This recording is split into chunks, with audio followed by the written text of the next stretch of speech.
there's a wraparound and there's short stories, and that's, you know, with an anthology, you can just put a load of stories together and have something to talk between. The best ones have a nice wraparound. Even better ones weave it right in, and I'm going to put you in the better ones. I really enjoyed the way you weaved it together. Thank you. So what was the kernel of the idea, or what was the chicken and egg? The wraparound, the way the stories fitted together? Tell us how it formed. Well, I think it basically started off just, let's do an anthology, because it worked out helping us get something made. Yeah. But from the beginning, we're like, it needs to have a hook. It needs to have something more than just 4 films that we slapped together.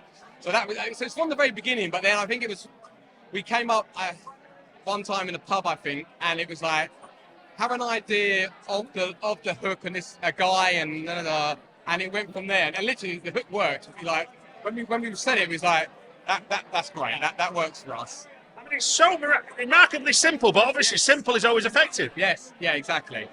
We're here for a world premiere. Yes. It's exciting. Leicester Square, London, FrightFest. It's amazing. I'm excited. I'm excited too. Can you not tell? I genuinely I'm am. excited, yeah. Well, what segment was your acting role in, though? So my segment is the sort of 80s slasher movie type segment, if that makes sense. So I play one of 3 friends who go to a midnight screening of a horror film they want to see, and there's a disgruntled employee, and it all goes horribly wrong. We're here at Empire Leicester Square for a world premiere. You're going to be seeing it with a FrightFest audience. Yeah. Tell us how that feels. Great. Exciting and a bit nervous. I think we get used to the film. We see it so much, and we go through the edit, we go through everything. So we're so used to everything on there. It'd be nice to see people's reactions to it for the first time. Yeah. There's actors here who Haven't were seen in it. the separate films. Well, yeah, so they don't even know maybe the whole story They yet. don't even know what the plot is of the film. So it'd be great for them as well. So in terms of your roles, Yeah. what are you excited to see with the FrightFest audience? What moment stands out for you from what you remember shooting that you're looking forward to see? I've got a horrific death, so I'm interested to see how, one, they did that and pulled it off, and 2, the reaction from the audience. It's not very nice, so...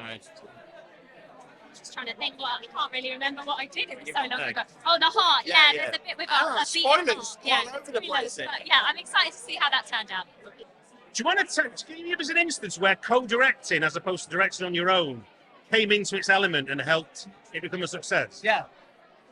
I mean, I think when we were on set, I think normally when a director's on their own, they're like a lone animal doing their thing. When we were on set, it felt like we had a sounding board. We could talk to each other. We had each other's back. We had ideas that we bring to the DOP on the spur of the moment.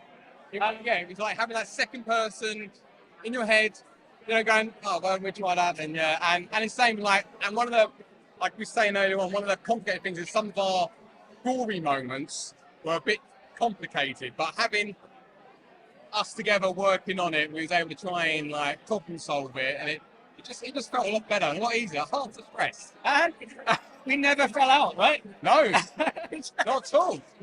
We'd have a beer after the end of each night. Now, you act opposite the horror legend that is Richard Wright. What was it like working with that guy? He was so nice. He was such a legend. Such a dude. Yeah. Just came in and just like knew what he was doing straight away. Like he went for it like 100%, and it was just. And he was just like so encouraging of us as well as younger actors. Just so supportive, so like just really interested in our choices.